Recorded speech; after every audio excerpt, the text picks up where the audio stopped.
আপনারা দেখছেন power of ড্রিমসের Bangla cartoon দুই অলসের গল্প। মোহনপুর গ্রামে রাজদরবারের পাশে একটি বড় আম গাছ ছিল। সেই আম গাছের তলায় দুই কুঁড়ে ভাই সারা দিন শুয়ে পড়ে থাকতো। একদিন শুয়ে আছে, হঠাৎ আম গাছ থেকে একটি পাকা আম তাদের দুজনের মধ্যখানে পড়লো। তারা দুজনেই ভাবতে লাগলো তাদের দুজনের মধ্যে কে আমটি আগে গুড়িয়ে নেবে। কেউ আর আম গুড়লো না, দুজনেই শুধু ভাবতেই লাগলো কে আগে আমটা গুড়বে। হঠাৎ এক ভাই বলে উঠলো, ওই দেখ, মন্ত্রী মশাই আসছে, মন্ত্রী মশাইকে দিয়ে আমটা গুড়িয়ে নি।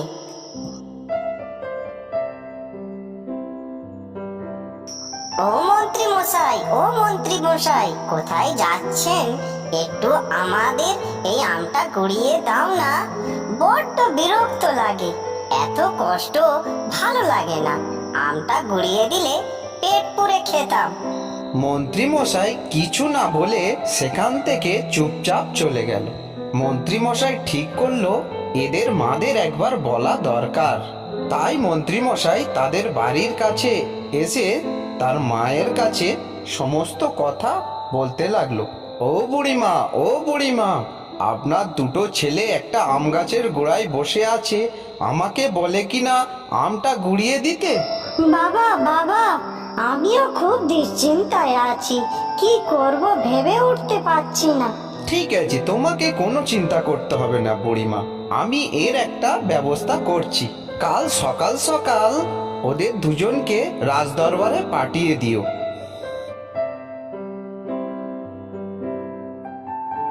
দুজনে সকাল সকাল রাজদরবারের কাছে চলে এলো। রাজামশাই, রাজামশাই, এই সেই দুটো ছেলে যে আমাকে বলে কিনা আম গুড়িয়ে দিতে। আচ্ছা ঠিক আছে, আমি ওই দুজনকে একটি কাজ দিচ্ছি।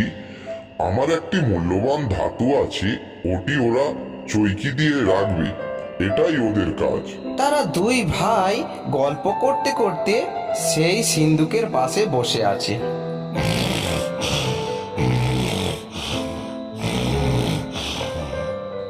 হঠাৎ তারা ঘুমিয়ে পড়লো আর চোর এসে সেই মূল্যবান জিনিসটা চুরি করে নিয়ে চলে গেল। মন্ত্রী তাদের দুজনকে ধরে এনে রাজদরবারে হাজির করলো রাজার সামনে।